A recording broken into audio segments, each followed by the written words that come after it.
Hi everyone, Tom Krager with the Tennessean. Welcome back, Season 2 of the Bootleg, presented by Farm Bureau Health Plans. Next 30 minutes, we'll be talking high school football in the Nashville area. Welcome back to Season 2. Great stuff in store for you. We've got some new concepts of what we want to do this year. We're going to preseason football, though. We want to talk high school football recruiting. And when you're talking football recruiting, to me, the best person to talk about it is our guest tonight, Barton Simmons with 247, the Director of Scouting. Barton, welcome to the show. Tom, thank you for having me, man. This is an honor. I'm glad to be here. Excited to have a little conversation about some high school football. Guest number one. So, we talked a little bit off camera. Can you tell me your background? You've been in this business for a long time. Yeah, so I played here locally at NBA. Ricky Bowers was my coach. Ingle Martin was my teammate. Jonas Rodriguez a teammate. A bunch of guys who are now high school coaches in the area. And went on to play college football at Yale. Had a great experience up there. And football has always been a real passion of mine. Personnel and sort of player evaluations and those sort of things have always been something that has really kind of sparked my interest as well. So, after college, after a year kind of in the typical workplace, I felt like I needed to get back involved in football somehow. And there was a good fit at Rivals.com at the time, which was in Nashville. Got back home, got a foot in the door there, and kind of the rest has been history. Was at Rivals for several years, and then I've been at 247 Sports since really 247 Sports started, which is 2010. So it's going on about 14, 15 years now, kind of in the space, and enjoy every day of it. You talk about Ingle and Jonas. You're kind of showing your age now, that since they're kind of established coaches here in Tennessee. I know, and which is awesome. Like it's been fun to watch those guys. And Ingle's it's been a few years now with Ingle, but seeing Jonas come up at NBA and Innsworth and then get that job at ECS and have a really successful stint there, and now at BGA. It's true. I mean, look, there's a bunch of guys floating around now that I played against, we're running out of coaches that I played against that were coaches when I was there. Now the coaches are guys that were players that I played against, which is kind of neat, kind of fun to see that the cycle continue. So before we start talking about some players, just talk to me a little bit about your process of what you're looking for in a college football prospect. Yeah, I think in some ways, it is different than what you're looking for in just sort of a high school football player. A college football prospect is different in my eyes than a high school football player, and we're looking for guys that have some of those, height, weight, speed, sort of measurables that you need to have to be successful, and so there's a level of that. In terms of our process at 247 Sports, like I'm really zeroed in primarily on the 5 stars, 4 stars, top 247 guys that are players that we're actually projecting long-term to play in the NFL. And so a lot of times I might not dig into the weeds as much and because I just can't. I don't have the bandwidth to see every kid in the country. But with me being in Nashville, and this is my backyard, I'm able to kind of get a better grasp of the broader population. And I just love high school football. I love Nashville high school football, Tennessee high school football. So it's easy for me to get drawn to it. But ultimately, our process is kind of a bubble up to me and our rankings council with our really big network of regional and local reporters that all kind of work in concert together. Okay, we're going to start. Obviously our Danny does, and we started that in 2007. It's been released. We're going to go over some of these athletes and kind of get pick Barton's brain a little bit. But I just want to, before we get in there, if you have questions, send them on our Tennessean Facebook. would be the best way we can get those questions there. So if you're on the Tennessean Facebook page, please go there and send questions. And again, I just want to thank Farm Bureau Health Plans. Of course, they've been with us since day one with our high school sports awards program, and now they've taken on the presenting sponsor role of the Bootleg as well. And they will continue to be our presenting sponsor for the sports awards. When we get a date lined up there, we'll make sure everyone knows when the date for this year's awards show is. So, like I say, we started it in 2007. I actually started my first stint here at the Tennessean when I was just a reporter here. Came up with the idea, and it's changed drastically since then. I think Nashville has changed as far as the level of players that are now here. Yeah. So I'm going to give you some guys, and I know you guys, the 247 rankings are probably a little bit different, the composite rankings, but I'm going to give you some names and just tell me what you think about them, what you like about them. Yeah. Reggie Grimes, Ravenwood, he was our number one in our Dandy Dozen. Of course, he's uncommitted. He's gonna commit the Saturday after the last game of the regular season. What's your thoughts on him? Well, he's the best athlete. Frankly, he's one of the best athletes in the country, and I don't say that lightly. I think what's exciting about him is upside, and he's one of our guys was at Ravenwood practice the other day, and he was lined up at running back. And when you're 6'4.5", 250 pounds, whatever he is, and you can play running back, that's saying something. But he's got elite speed, athleticism, suddenness, all those things you want in a pass rusher. And so to me, it's just about sort of if and when that light really comes on. I mean, he can wreck shop in high school football games right now, but I think he's on a trajectory, on a path to sort of take it another step, and I think it's we were talking before, it's hard to bet against a guy like that in the right program just based on just sort of the ball of clay college coaches are getting and just that athleticism that he brings to the table, and really just sort of the versatility. He can play outside linebacker. He could put a hand down and be a true pass rushing defensive end. You could probably line him up at tight end or like an H-back if you wanted to. And so there's just a lot of bullets you can fire for that guy to be successful. Yeah, I know. All the rankings have him as like a defensive end. I think he's probably, at least for this year, for Ravenwood, more of a linebacker with a couple packages for him with a hand in the dirt there. But obviously, we're really deserving of our number one role, our number one spot on our Dandy Dozen. Number two on our list was Ensworth's Keyshawn Lawrence, and the difference from number one, number two, as far as the level of player they are, there's not much difference. Yeah, it's Keyshawn is another one that, when I go out to these national camps and these all-star camps and all-American events, and again, I kind of my chest pokes out a little bit being from Middle Tennessee when you see Keyshawn Lawrence going out there and being one of the best athletes out there. It didn't used to be like that when I was playing high school football around here. We didn't have those type of guys, it seemed like. But Keyshawn is, he's one of these guys. Seeing what he does on the basketball court is as telling as anything. Just in terms of that explosiveness, the athleticism. He's tough. He can play running back. He plays corner. He's got cover skills. He's got a frame and a body that could fill out and potentially even be a linebacker, really, if he wanted to long term with the right development. So another guy with just so much versatility, but purely, when you talk about his upside and athleticism, he is in a rare category in this class. Of course, he's committed to Tennessee. Yep. A big pickup for Jeremy Pruitt.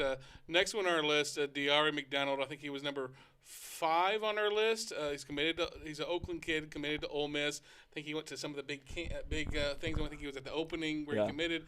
Obviously a big-time athlete there. Yeah, really good player. And another one that, to me, he's a good basketball player also, and I really think that's telling when these guys are really good in multiple settings.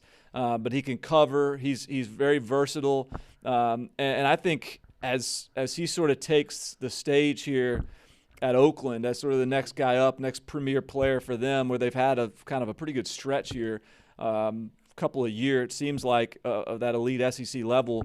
I think this is a great setting for him this year to to emerge into that really elite category. And so I'll be watching him. I'm anxious to see what his senior tape looks like because I think he's a really interesting guy who, as you mentioned, was at some of these national events and fit right in. And he's a guy that, I talked to him, and he didn't start really playing football until his 8th grade year. Yeah. That tells you how far he's come. I think he had 6 or 7 interceptions last year. Of course, no one really wanted to throw toward Woody Washington, so he had a lot of chances, and be interesting to see how many people will actually throw his way. Yeah, and I think ball skills, I mean, at the cornerback position is such an important trait, and he's clearly got that. Next guy, number 3 on our Dandy Does, and Trayvon Ripka and Dixon County. He's going to announce his college on August 20. It's about Kentucky and Tennessee and Oklahoma and Oregon maybe. It's top 4, and I'll be honest with you, I'd never heard of it. I really hadn't. He was kind of wasn't on my radar at all. Yeah. And all of a sudden, he blew up this spring. Yeah. Well, I mean, look, it's about size and body type for him, and it's interesting to me hearing you have him in number 3 because he is still a little bit of an unknown to us and to me, only because he didn't go to the camp circuit. I hadn't really seen him in person. I hit up the coach over there to see when their spring scrimmage was, and I kind of just missed it. And so he's sort of, there's a big circle around him in terms of getting to see him early on because those body types are just, I mean, that's what Jeremy Pruitt and Kirby Smart and those coaches who are trying to build these SEC level defenses, elite national defenses want, is these guys that can hold the point of attack, eat up space, and just be, big guys beat up small guys is sort of the refrain you hear from a lot of these SEC coaches. He fits that bill, and so I'm really anxious to see what his senior tape looks like because you're right. He blew up when coaches started seeing what he looks like and the way he's put together and the athleticism in that frame. Next guy, I think it was number 7, our Dandy Does, and I want to talk about Graham Barton, Ravenwood. I remember his 3-year starter. His sophomore year, he was like 215. Now he's like 285, 295, somewhere in there. He's really got it going in the weight room, good diet, and he's headed to Duke. Yeah. Big kid. I'm very high on Graham Barton. I think he's real, and 215 and adding weight and being really athletic as an offensive lineman is, you much prefer that to being 350 and losing weight and trying to find athleticism that you never had. Graham Barton is an athlete first and has added the strength and athleticism, and I really think that Duke just got an absolute home run steal. I think he's one of the better offensive linemen in the Southeast, if not the country. And so, Ravenwood, they're stacked. Yes, that's unbelievable. Yes. And the thing with Graham is he used to play lacrosse. There you go. I mean, it tells you his footwork. And like he told me is that when you're 215, your technique and footwork have to be on par. Right. You have to excel because if not, you're going to get ate up. Yeah, and that's another one. I mean, because I study this really, really closely, and a lot of what I study is the NFL draft and what those players in the NFL draft look like when they were in high school, so that you can find the trends of, all right, this high school kid developed into this. And so the multi-sport athletes, the guys that were, again, the guy that played lacrosse and then bulks up into an offensive lineman, those guys really have a strong correlation and strong hit rate. Guys, if you're joining us, welcome again to the Bootleg. First show of the year. If you have any questions, go to our Tennessean Facebook page. Send us a question. I'll be trying to answer it for you. Tom Krager here with Barton Simmons, Director of Scouting for the Premier. Really, 24/7. You guys. I look at you guys as the go-to people. That's the hope. Yeah, I appreciate that. You are the go-to guy in Middle Tennessee and statewide, so I appreciate that coming from you. All right, next on the list, Dallas Walker, the 4th from Smyrna, going to Texas A&M, big body, athletic kid. Mm-hmm. I mean, I think they'll have some tight end packages for him where they can, catch some passes a little bit. He's athletic. Yeah, he is. And I think, again, I mean, when you're looking for these, and Jimbo Fisher at Texas A&M, this is what he's trying to do. He's trying to get bigger and more stout at the line of scrimmage, more powerful. And Dallas has got that body type. He is athletic and can move in that frame, and can shows ball skills and feet to get in line and catch those out routes and make people miss on the outside, which is kind of wild for a guy of that size. But I really think that Mike Elko at Texas A&M is one of the best defensive coordinators in the country, and the way those guys evaluate is really impressive, and they really prioritize Dallas, and he's going to be a fascinating one to watch moving forward, just because, again, he's a guy that's, I feel like, is just now developing into that dominant defensive lineman. Next two kids are from BGA, and both of them are going to Big Ten schools, which is kind of interesting, I think. But number I guess he was number 9 on our list. Garnett Hollis Jr. from BGA going to Northwestern. Obviously, great education there, great coach there, and Coach Fitzgerald. But safe. I think he's a big corner. He's gonna be a corner for him. Again, he's a kid that played basketball. I think his dad played a little bit at Akron, so he's really was a basketball player turned football player. All right, I'm going to take both these guys at once here. Okay. So Antonio Stevens is the other one, heading to Purdue.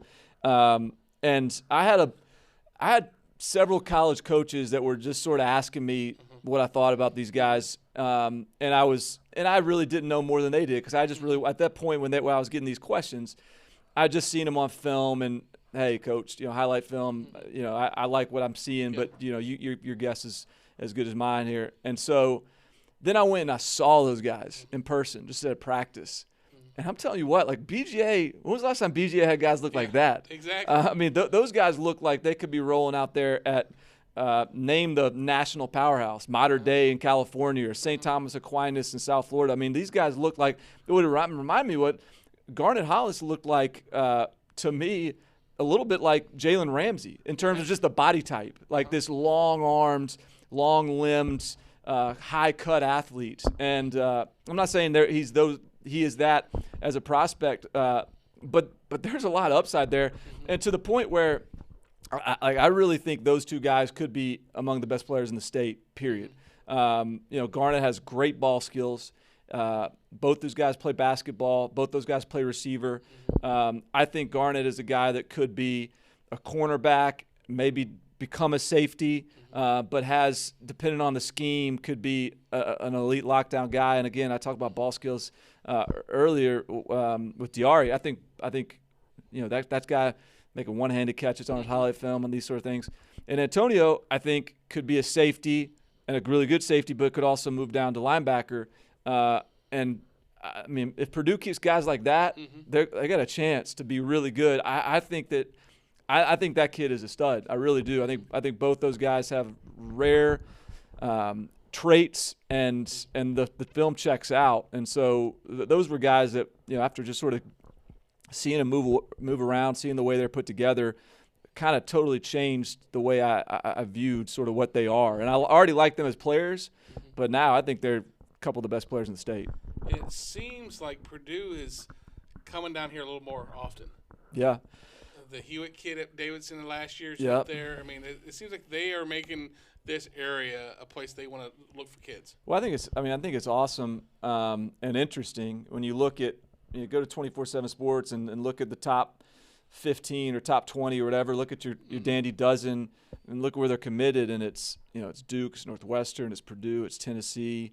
You see Georgia come in here. You see Oklahoma's come into the state. Like, you see this very national view of and national emphasis recruiting. I mean, when I went out to that BJA practice, there was Purdue and Virginia and Mississippi State and Notre Dame, and so it was. I think that's great. Tennessee used to be a very regional state, and Middle Tennessee in general, but I think with the explosion of this talent, it's a priority now for everyone from Ohio State to USC to just, make a stop in Nashville while you're in the area. I want to touch back on that in a minute, but I want to talk about one more kid, Bremen Academy's Devin Curtis. He hasn't set his announcement date. I think he's got his top 5 or 6. A lot of people think Vandy's high up on that list, but inside linebacker. As a sophomore, he was the state MVP, state championship game defensive MVP. So he can play. Yeah, he's played in a lot of big games for Brentwood Academy and been in some big moments on some really good teams where he's been one of the anchors of that defense. And so I think you turn on the film, he's really physical. He's got a great feel in the box of kind of finding those running lanes and attacking ball carriers. And another guy that he played basketball on a state championship team or state runner-up team, so I think a kid that is and well put together, strong, physically and kind of imposing guy who's still got upside to get bigger. So I think he's just kind of your classic Brentwood Academy kid that's played a lot of meaningful snaps and sort of stepped up in some really big moments. So we talk about 9 kids. Looking on my list, at least 7 of them that I know of have played multiple sports. That says something. Yeah, absolutely. As much as people want to specialize in football or whatever, it says something that some of the top prospects this year are playing basketball or something else. Yeah, I mean, I'm on this soapbox all the time, man, and it's sometimes I gotta reel myself back in so I don't just turn into this man shouting at the clouds or whatever. But I mean, hey, if you got an option to go do ladder drills or go play basketball. One of them is a sort of mechanical movement where you're training your body to do one thing. The other thing is a dynamic activity where you have to react and learn about spacing and compete. And, I would tell these kids 100 times out of 100, play multiple sports as long as you can.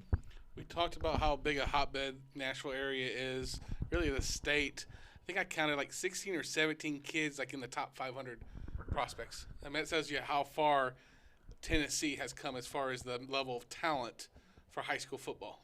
Yeah, I mean, right outside this building here, you see all these, tall, cranes and, skyscrapers coming up. And, I mean, obviously Nashville's growing. The surrounding areas are growing. And I really think, I actually don't think it's a small thing, since – I guess when I was in high school, is when the Titans sort of arrived, and I think that's a big part of this too. Is just sort of the football culture that breeds. Oftentimes, these prospects have some sort of Tennessee Titans lineage. We've seen that in a lot of cases. We got Chase Bishop's won this year at Independence. Yeah, he's at Independence now, and. So they're floating around here, and when you're talking about elite college prospects, if you got a Van Jefferson thrown in there, whose dad Sean Jefferson was the coach, those are that matters too. But generally speaking, I think there's just been a real growth as the city has grown, the talent has grown, and I think this has always been a great state and a great city for football, and I think the environment of it and the talent is starting to match that as well. Put you on the spot a little bit. 3 kids in the Nashville area, Graham Barton, Michael Reese, Malik Bone, have committed to Duke. And a lot of them have said it's Cutcliffe. They want to play for a coach like Cutcliffe. Why do you think? Duke has really seems, and they're in on a couple other kids too. They seem to really have made this the Nashville area a big priority this year. Yeah, I would if I was them, because Duke is a place. It's a national program. I was talking to a college coach recently too about how the state of North Carolina strikes me as an undermined state, and this was a coach that was not located in North Carolina, and he said, well, yeah, but NC State's there, Duke's there, North Carolina's there, App State's there. There's all these quality programs that are working in that state, and if you're Duke and you can get into an area like Nashville, and particularly an area like Nashville that has all the there's a lot of high academic programs that are kind of breeding kids that can fit Duke's standards academically, and so I think being able to get in here, hit a bunch of schools, do a lot of work, and lean on David Cutcliffe, that has been a coach at Ole Miss, University of Tennessee, and knows the area well. And all that stuff, I think it makes a lot of sense for Duke to do work in this area. Do you have a favorite story on Ingle Martin before we leave? Well, I'll say I'm this. sure he's not on right now. But I will say this. So Ingle and I played ball since we were like, I don't know, fourth grade, second grade. We grew up playing together. I do remember when I was in we were like fifth or sixth graders or something. I remember specifically being like, Ingle, I mark my words, you will play professional sports in something. And at that point, I didn't know whether it was going to be baseball or soccer or basketball or football.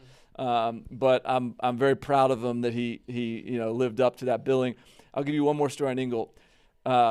As tough and competitive as that dude is, Coach Bowers at NBA, there was a couple times when he had to throw Ingle in the box, which is probably something that would be illegal in today's game, based on just the way guys are I don't know, probably wasn't PC enough or what have you, but Ingle took some beatings in high school to kind of get toughened up, and so I think he would own up to that too. But it somehow it worked and clicked, and he certainly made it look good. Well, folks, great stuff today. Preseason show is in the books. We'll be back next Tuesday, week 1, folks. It's here, and we'll be here next week with the Bootleg presented by Farm Bureau Health Plans. And thanks again, Barton. Appreciate it. Yeah, man. Check all of his Thanks. stuff out, 247sports.com. We'll see you next week.